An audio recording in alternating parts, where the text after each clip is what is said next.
អ៊ុយក្រែនអាចបាត់បង់តំបន់ខឺក្រោមទម្ងន់ដៃវាយប្រហាររបស់រុស្ស៊ីនៅពេលជិតឈានដល់ការចរចានិងបត់ឈប់បាញ់គ្នាអ៊ុយក្រែនបែរជារបូតពីដៃទៅវិញនៅទឹកដីរុស្ស៊ីនៅតំបន់ខឺដែលខ្លួនបានវាយឆ្មក់និងចូលកាន់កាប់តាំងពីខែសីហាឆ្នាំ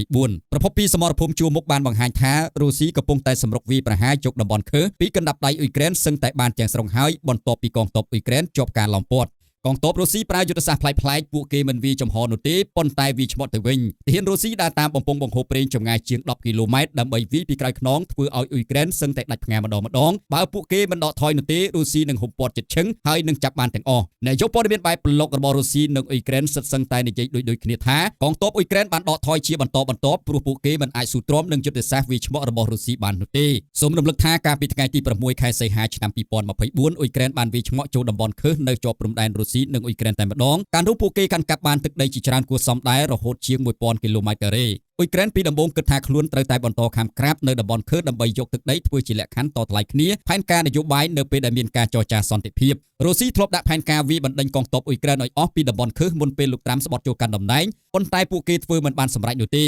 នៅលើសមរភូមិការទូតនិងនយោបាយមិនទាន់ច្បាស់ថារុស្ស៊ីនិងអ៊ុយក្រែនថាតើជានរណាមានប្រៀបជាងនរណានោះទេក្នុងការចរចាគ្នាប៉ុន្តែនៅលើសមរភូមិយោធាអ៊ុយក្រែនចាប់ផ្ដើមចាញ់ប្រៀបរុស្ស៊ីជាបណ្ដាចាប់តាំងពីមានចំនួនពាក្យសម្ដីរវាងលោកត្រាំនិងលោកសេឡិនស្គីនៅសេតវិមានកាលពីជាង1សប្ដាហ៍មុនលោកដូណាល់ត្រាំមានកំហឹងជាខ្លាំងដល់ពេលដែលលោកសេឡិនស្គីនិយាយតមាត់ជាមួយនឹង